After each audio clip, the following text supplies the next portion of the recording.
Race number 3, the Mission Motorsport Caterham Roadsport Championship is getting ready to rumble. The top spot being claimed by car number 11 of Taylor O'Flanagan. We see if he's happy to chat. Quick word. Excellent. Great pole lap, sir. You must be quite happy with that. Yeah, absolutely. Right, left it to the last minute, but yeah, very happy. So is Snetterton generally kind to you, or are you going to take it as it comes? I'll take it as it comes. I led every lap last time until the last lap and we had a bit of an incident, so hoping to finish it off this time. Best of luck. We'll look forward to seeing you next time around. So that's the pole man.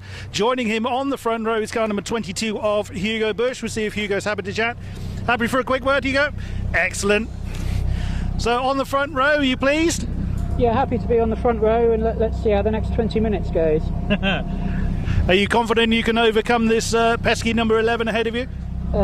He's quick and consistent, but I'll see what I can do. You can't say anything for experience.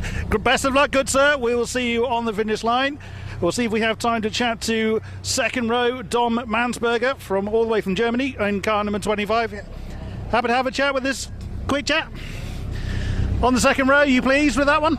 Yeah, sure. Good starting position. Anyway, the first row is not that important on that track because it's a mega slipstream battle all the time. So yeah, hopefully I can follow those two guys, but it's a good starting position. Thomas Rennen, good sir. Hopefully you do well. That is our starting frontier. If we've got time, but hopefully we do. We do have time to have another word with number 59, which is Tom Cockerell. Happy to have a chat, Tom. So on the second row, is that what you're aiming for? Is that where you're happily placed, or can you go a few places further on? Well, after yesterday, I'm happy to be where I am because yesterday was a bit dire on my behalf. But now I want to be on the top step, as do the guys in front and the guys behind. So it's going to be a close race. It's going to be frantic, and we'll see how it all plays out. Excellent stuff. Nothing wrong with determination. Best of luck, good sir. We'll see you on the other side. We still have a few minutes and not being released just yet. We'll see if we can have a chat with number 38, which is Ryan Lovett. You happen to have a word with this, Ryan? Of course. Excellent stuff. Right, you've got a few quite fast guys ahead of you. Are you looking to overcome them, or just take it as it comes? I'm going to try and sit behind them for a little bit and try and nip him where I can using the slipstream on the straights, I think. So you're going to let them do the hard work and try and claim the prizes afterwards? Don't tell them that. Your secret's safe with us. Best of luck, good sir. We'll see you on the other side. Still no sign of them coming out just yet, so we get a good chance to have a great word with some of our gladiators. Number 93, Adam West. You happen to have a chat, Adam? Yeah. Excellent. So, good qualifying for you. Are you pleased with that one? Not really. Obviously, I'd like to be further forward, but I'm right on the back of him. Hopefully, I can stick on the front three and see what happens. So slipstreaming is the name of the game here, by and large, with the long straights and the light power of these cars. Does that work for you, or you prefer a twistier circuit? What works best for you? Probably a twistier circuit, I'd say, because in qualifying, because I spun, this was my own fault, I was out on my own, so your lap times suffer. So if it's a twist circuit, I suppose it's just down to you and the car, isn't it? So I always take that. And how much of a difference lap time wise does the slipstream make? So for those that may be less accustomed to Caterham racing, how much of a difference does that slipstream make? Oh, yeah, massive. I think around here it could be like second and a half. I think it makes a big difference. Yeah. Awesome stuff. Best of luck, Adam. We'll see you on the other side. That's number 93. That's Adam West. Slightly further down the grid, but still a very strong qualifying for number 3, which is Sam Gibbons. Sam, you happen to have a chat with us? Excellent stuff. So, having a chat with several people, a few people had a bit of difficulties in qualifying. How was yours? It's my best qualifying position yet so far. So yeah, I'm happy with it. Happy with 7th. So is it a case of fending off those behind, or are you gunning for the top spots? I'm going to try and move up forward and stay with that group, but we'll have to see what happens on the start. Best of luck. We'll see you on the other side. The cars now leaving the holding area. We'll hand back to Scott Woodwis in the commentary box.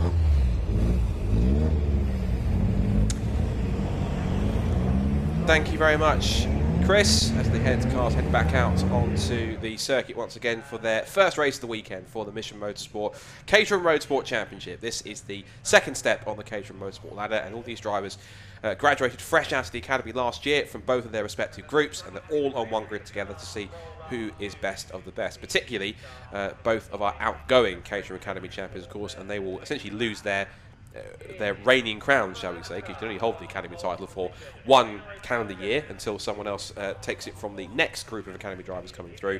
But we've had this fantastic battle that's been going back and forth between the two outgoing champions, Taylor O'Flanagan, who's on pole position in the yellow car at the front of the field, and just on the right shot, the red and white car of Tom Cockrell will start on the outside of the second row of the grid. But also, watch out for the likes of Hugo Busch, who starts on the front row alongside Flanagan in the grey and orange car, and also the rapid German Dominique Mansberger, who is usually quite prominent in the wet. Not really wet conditions as far as I can anticipate here. Bit cloudy, but it looks quite dry nonetheless.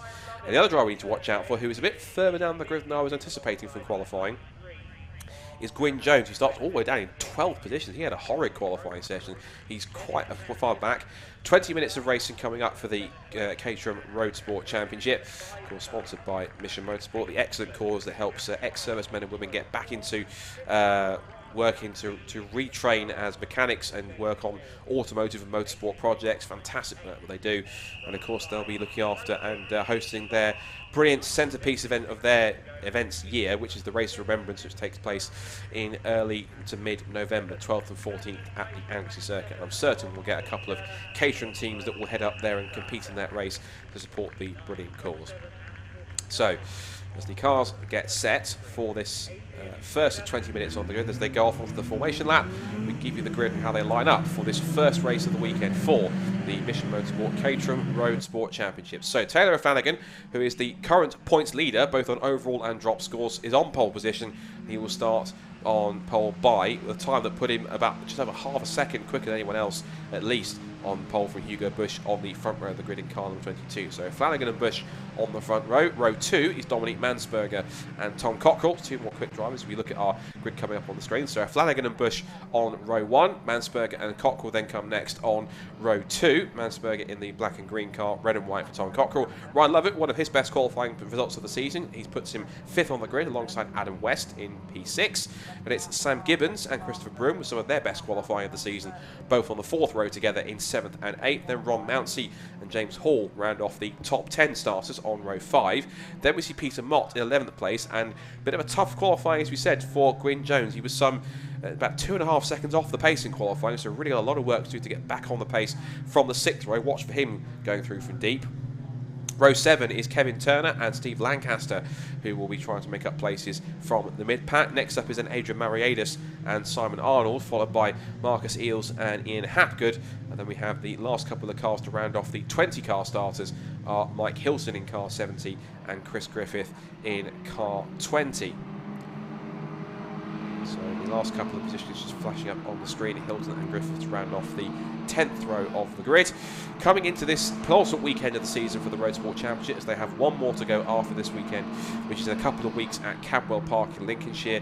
The battle at the moment is all in favour of Taylor O'Flanagan. He currently has, on drop scores, a 25-point lead, because he's had the most consistent year without having any results where he's had to DNF or had a problem. And of course that means now that he's got quite a commanding lead, and it's over Gwyn Jones, who he himself has only got a 4-point advantage on drop scores over Hugo Busch, and then only a point ahead of Tom Cockrell with 159. And then still in loose contention there is Dominique Mansberger, but of course he had some championship penalty points that's been applied, minus 12.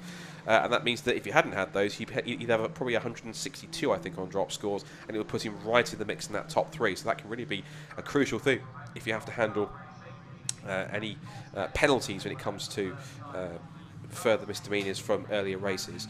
Just the difference between the Caterham Academy and the Roadsport car, they're relatively the same sort of spec. The only differences being is that they are upgraded onto a better Avon ZZS tyre rather than the Academy spec tyre that they run in their first season, and they also have a rear anti-roll bar installed as well for just better rear end stability to stop the car moving around a bit much, just to help a bit more with tweaking the setup on the cars.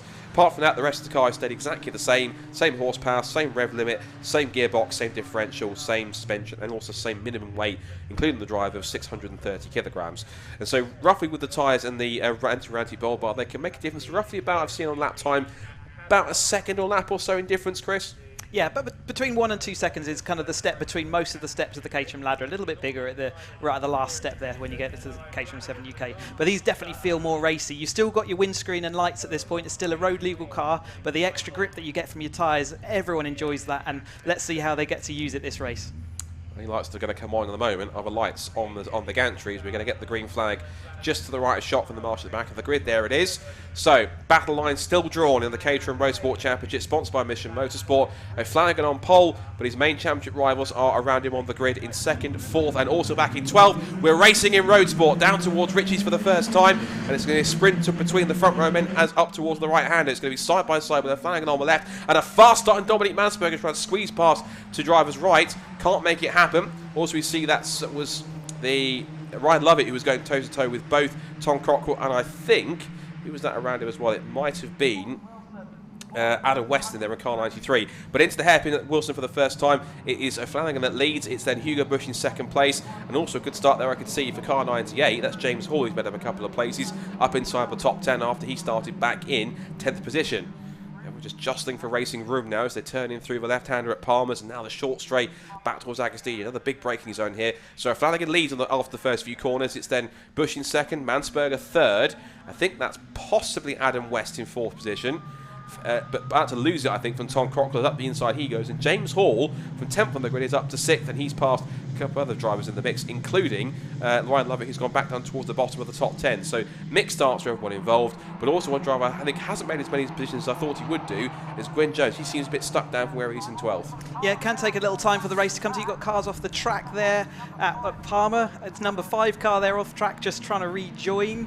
Yeah, sometimes it takes a little while for that race to develop and move in your direction. You've just got to recognise that you've got to be a bit patient sometimes. You can see that we've got a long line of Caterhams here. You don't want to be pushed out of that line too early because you'll be swallowed by the whole pack. But a nice even start by all the drivers there. Relatively calm opening corners, and that's all you can expect. As Hugo Bush now up the inside, not quite making that stick, but certainly looking and showing his intent.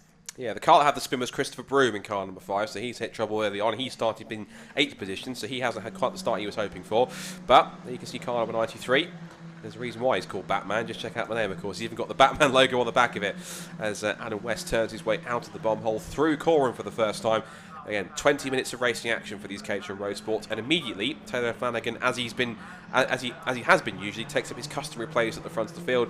He's under pressure again from this time Hugo Bush and Mansberger and Tom Cockrell. It usually has been, including Gwyn Jones, these 4 or 5 drivers that have constantly been at the front of the field, and it's usually a case of where one is, the other 4 typically tend to be in quite close tension. Absolutely, we've seen them battling all season long, and it's been really great to see as Hugo's round the outside. Can he make that stick? Looks like he's going to make that stick round turn 1. But yeah, absolutely, it's been the same 4 or 5, like you say, along with Gwyn Jones.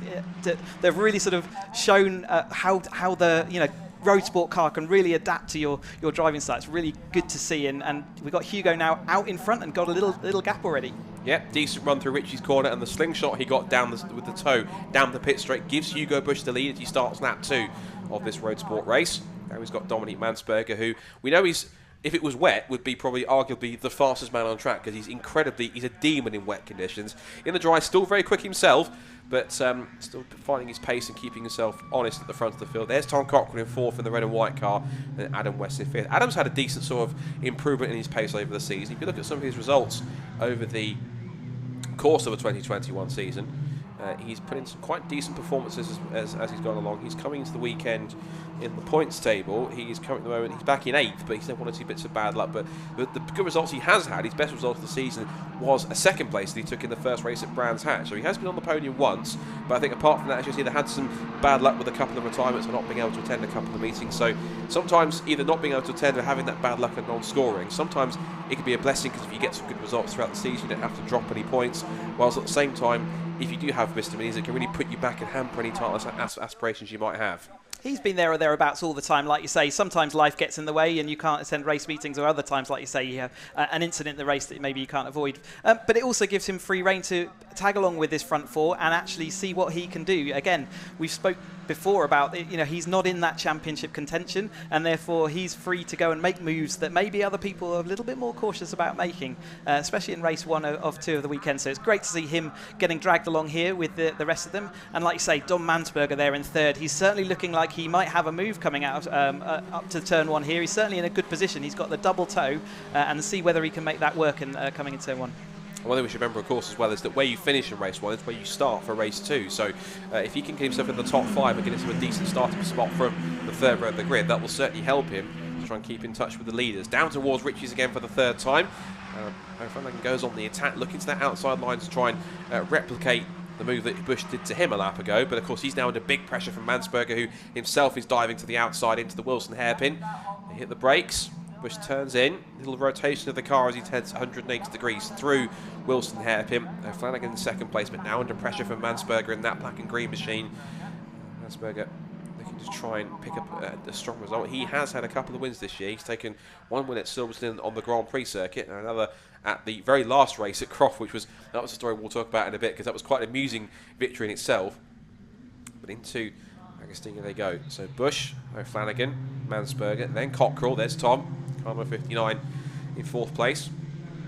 A couple of battle scars at the back of that car from what's been quite a testing season for them all in Roadsport, but that just, it's almost proud battle scars at the back. Obviously you don't intend to be there, but all the skirmishes that you've had with your friends in Roadsport, the battles at the front, that's sometimes a bit of hallmarks that you've had quite a damn good season at the front, battling amongst each other with your friends, and that can be quite a cool thing, although I guess the repair wheel afterwards isn't so good. Yeah, we race incredibly close in Caterhams. It's one of our hallmarks is we do run very close, and that's because we enjoy and trust the drivers around us, and oftentimes because we've built that trust over years and years of racing together. Occasionally you do get a little bit of rub and a sniff at the back of someone else's car, and that's all part of it. But yes, you will often see the rear panel of a Caterham looking slightly crinkled. But it's all for good cause and putting on great racing between these guys as they turn out to Ronald Nelson. We've got this battle brewing here. Everyone, even though they're in the sort of range of getting a bit of a tow, everyone seems to be in something I don't really see too much of the Caterham race, which is they're in a little bit of a stalemate in terms of whether that's just a case of they're all on very equal pace, or simply just to the point that because one's got the tow from the others, that Bush has that pace to be able to hold off Flanagan, and the others are kind of just latching on from the car in front's tow. But either way, pace-wise, or at least on the whole, they're looking very evenly matched in terms of lap time and speed. What that tells me is Hugo Bush has got some extra speed over the rest of them because he's towing them all around and they're not able to challenge him. And certainly the last 2 straights we've seen him on, he has been able to stay ahead, which is, again, impressive, especially around Snetterton. And you can see that actually he is swapping that lead again, so even that extra speed is not quite enough to hold it there. But nevertheless, we're seeing them sort of a gentle rotation, and I think that's a good sign for Hugo going into the later part of this race. It may be that he's starting to play that tactic of rather than let's battle, let's work together, try and pull away from the 2 cars behind, and then we can have our own private battle in the last couple of minutes. But I think that both Mansberger and Cockrell are smart enough to know what these 2 are up to already, and case in point, Dominic is not letting Hugo Bush get away in these early stages. He's trying to keep with him. Still 12.5 minutes to go. You can see our timing tower on the left-hand side. Bush then was leading. He's now 2nd behind Flanagan, poleman and championship leader. Mansberger 3rd and Cockrell 4th. Adam West is still 5th at this point. James Hall is 6th. Sam Gibbons 7th. Steve Lancaster is 8th. Then it's the number 97 of Jones. And then we have Ryan Lovett, who rounds out the top 10. Sorry, Gwyn Jones, in fact, actually, who's in 9th place. And maybe it's not a circuit he prefers, or maybe just a little bit off the pace, but I'm surprised that Gwyn hasn't made more progress in the field from 12th than he had. We probably think he should have done, because being up there 2nd in points and one of the most consistent drivers in terms of finishing every race, it's not really a great start to his weekend racing work. Maybe he is biding his time a bit and picking off cars one by one, but if he wants to keep himself properly in the championship fight and to stop Taylor getting away, he's going to have to rely on this as one of his drop scores, one of his worst results if he has the ability to drop any, or he's going to have to try and pick up a couple more places, because this is not the pace he really needs to be at as we go side by side for the lead to get him to keep himself in the mix as Bush goes back into the lead. So he needs to kind of step it up a little bit to try and keep up, try and get a little bit closer to these front 4 who are easily pulling away. Especially as you say, this race 1 leads to the start position for race 2, so it is important to make as many places up as he can. I've not caught up with him in the paddock this weekend, but maybe he's had a tricky testing, or maybe he's not been able to do as much testing as he would have liked. So sometimes we have a bit of the car to repair, for example. You don't have as many laps in testing, and that could be it. As soon as you don't get those laps, maybe you're suffering. But certainly he's a quality driver enough to get back up through that field. And like you say, he's a little bit stuck at the moment, down in that 9th place, and he'll want to move that up as quickly as he can. Yeah, his gap to the car in front is about almost 4 seconds. That's to the 49 Steve Lancaster. That's not going to be easy to go. Another position change again, and this time also there was also almost a change for 3rd, because Mansberger was under attack on the outside line to Ritchie's from Tom Cockrell. the German manages to hold firm and keep his current provisional podium spot. It's the hairpin. O'Flanagan taking his turn back in the lead once more. Again, these teams might have been called a temporary truce on their battle. If they are position swapping, it is purely strategic rather than an all-out battle for position. Hugo Bush, of course, comes into the weekend 4 points behind Gwyn Jones on drop scores, but of course if he can stay this close and keep taking positions, it will certainly help him out in terms of the championship fight. As a look again, he was very tentative, having a look meanwhile up the inside definitely is Tom Cockrell. That's him definitely up the inside and definitely through to third place now at the expense of Dominic Mansberger. So the German down to fourth, Cockrell up to third, and I wonder with the pace he's been showing earlier on, particularly having set a string of fastest lap times now with the pace looking pretty even, I wonder if now it's enter player 3 in this league battle. Yeah, it could well be. These two up front, you're right. I think there is a sort of semi-truce. We're not going to call it a full truce yet. So they're midway through this race as we've got a car off on the grass there. That's number 51. That's Simon Arnold going for a spin. Yeah, so the temporary truce maybe, and there is a slight gap. So tentatively they split into two pairs. And Mansberger's been having trouble getting off the corner, and you can see the gap there. Like if I was Hugo, I would be working to try and develop that gap and really take the pressure off and then really go for it in the last 5 minutes. And I think that's what we might see as he takes the lead again going into the centre then. I wonder possibly though if Mansberger's also caught onto that as well, or maybe Cockrell's realised it, saw that Dominic was close and said, right, if you are really that close, go after the top two, stop them getting away, and let's see if we can work together ourselves. That's going to be the key thing. More battles going on through the mid-pack. And then, there's a car with this nose section up a little bit. I think that's possibly, if that's behind, that's Ryan Lovett that's got his nose dislodged. And I thought it was Ryan Lovett because just ahead of them is Gwyn Jones. There he is there just in shot. Bit on his own at this point in time. It's not really making up the pace he needs to try and get through. Good mid-pack battle going on here between 27 and Kevin Turner. And he's scrapping away with the 51 of, well, he was with Arnold because he's had that spin. So it's now Adrian Mariadis in car 81, the silver and yellow car. Just behind them is also the recovering Chris Broom, who had that spell on the first lap. So he's now going to try and make up a few more positions. He did a great job in qualifying to put the car on the fourth row of the grid in 8th, but he's now dropped back and he's currently running at the moment across the line when they complete the lap. He's now currently back in 14th place. He's not too far away from where he started, but he's got a couple more cars to pick up where he can do that. Not quite sure that's factory standard, is it, Chris? I don't think they come out of the factory like it like that. We talk about the aerodynamics of a Caterham, but that one's certainly got a little bit of more of a defect going on there. Yes, it's not a good thing, and it will affect his speed going down the straights. And oftentimes, if it's going to ping off, it will ping off when he gets in the toe of another car. So let's keep an eye on him down the next long Bentley straight. But yeah, he'd certainly be keen. He won't actually have a full visibility of the track either. That will be obstructing his view, which won't be ideal. I think it'd be quite literally driving in his mirrors, thinking, right, where is everyone else behind me and where are they going to come and attack? So this is now the scrap what's going on currently for 10th position. Ron Mounsey right behind him in car number 12. That's the car with the sort of dark blue and gold car with the triangles on it and the McDonald's sponsorship on the back. And just behind them, of course, we've got Kevin Turner, who's just trying to creep onto the back of Ron now, who in turn is stacking himself behind Ryan, who I think wasn't quite envisioning being in this position given the fact that he started up in 5th. He's currently sat in 10th right now and probably not thinking this race hasn't quite gone to plan with the current scenario I'm in. Sadly, for every story of a driver making up lots and lots of places, there's always the counter story of someone slipping down the grid, and obviously that's where Ryan has ended up so far. But he's still in a battle of his own, and I'm sure he'll have plenty of stories by the time they get back to Parc Fermé. Just seeing the leaders flash you the shot with Mansberger holding on ahead of Cockrell in 3rd and 4th place. Still Bush and O'Flanagan ahead of them, it's constantly swapping places. Through has gone James Hall, so this is battling between Hall, Gibbons and Lancaster. That's between 6th, 7th and 8th.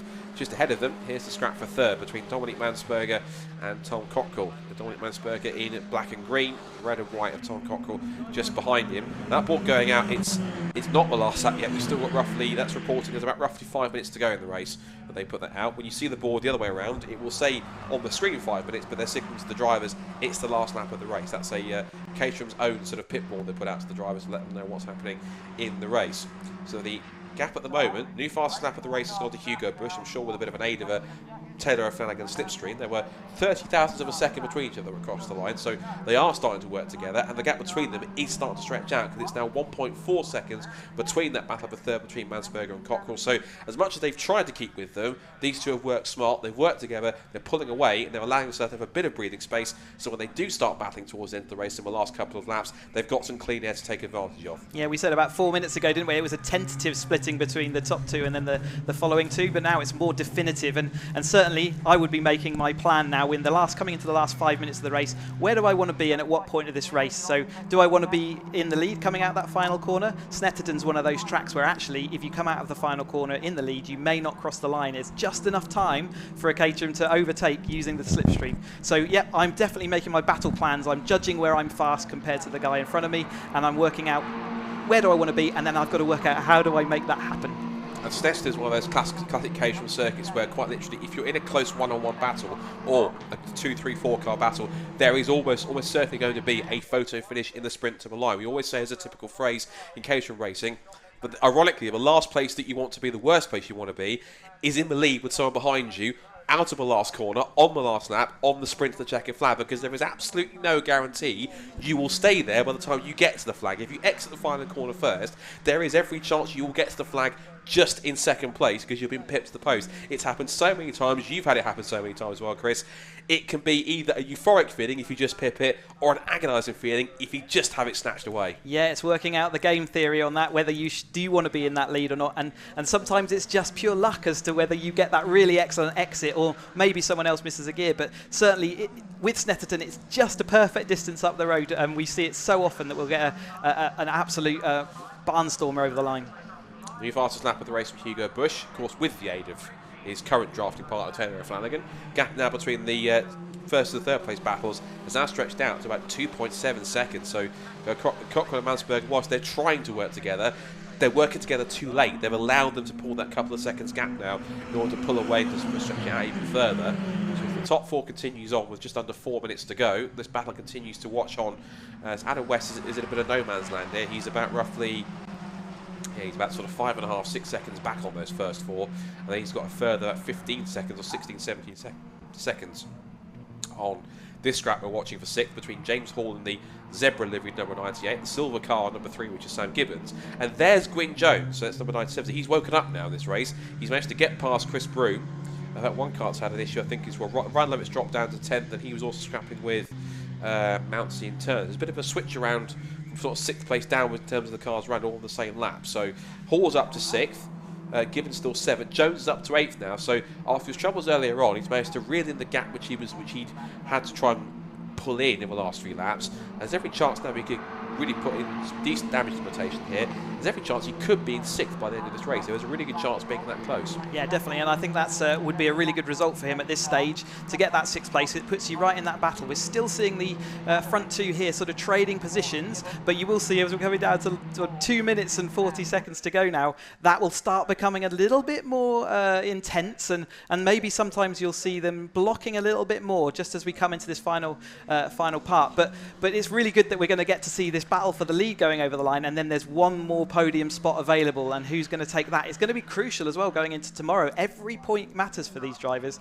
They're all in the hunt, and they really do want those points. At the moment, we've got Hugo here. Maybe he's trying to see whether he's got one lap to put it in. Can he break the toe? He's pushing so hard through that final bend, but that doesn't necessarily mean you're going to get a good exit, and I think we'll see the position swap once more. Well, I think there might have been a slight mischief there for Hugo Bush because he lost a bit of momentum, and the car sat down just as he was trying to get onto the long pit straight. Now they're going to be side by side across the line. They will start the last lap with just under 2 minutes to go as they sprint down towards Ritchie's. Now essentially they're going to think, right, we've got the battle, we've got the gap we need, game on. Now we can start the battle for the lead. Battle's on for third though. They've realised, right, we can't catch the top two. Heck, let's go for it, third place. So we're going to have 2 epic scraps here for the podium positions in this first Caterham Roadsport race. O'Flanagan now leads ahead of Bush, but that will go all the way to the flag, as will these two coming into shot. Mansberger versus Cockrell for 3rd and 4th. Adam West is currently then in 5th position. James Hall is 6th. It's then Gwyn Jones who's picked himself up into 7th place, so he's past Sam Gibbons, and he's only at 30,000th of a second behind James Hall at the line, so almost certain that by the time we see them again across the line, he should be, given his pace, in 6th position. So now the gloves are off between the top two. Flanagan now starting to show his true colours here and think, right, time to put my foot down, stretch my legs and see what we can do to try and extend this gap. Still about 1 minute and 5 to go in this race. As they turn in through Agostini, we now see the cars just behind them. Mansberg is still holding off Cockrell for third. So what could have been a big 4-car battle has been separated into 2 pairs, but 2 entertaining pairs this one, Chris. They've put some good action to try and help each other, keep close to the other pair, but also try and pull away and create their own gap at the same time. But so far it seems as though that both, this will be helping O'Flanagan no doubt. Bush will gain some key points on both these 2 cars behind him, and crucially Gwyn Jones will lost a bit more fewer points to Taylor being that far back, but 6th is the best he can do, and that really is the best damage limitation he can do at this point. Yeah, absolutely. How brave is Hugo feeling here? Is he going to stay in that 2nd place all the way through to the last corner? It does look that way. He would have had a chance to overtake down the Bentley Straight, but he hasn't taken it. He is sitting there in 2nd, so will that pay off?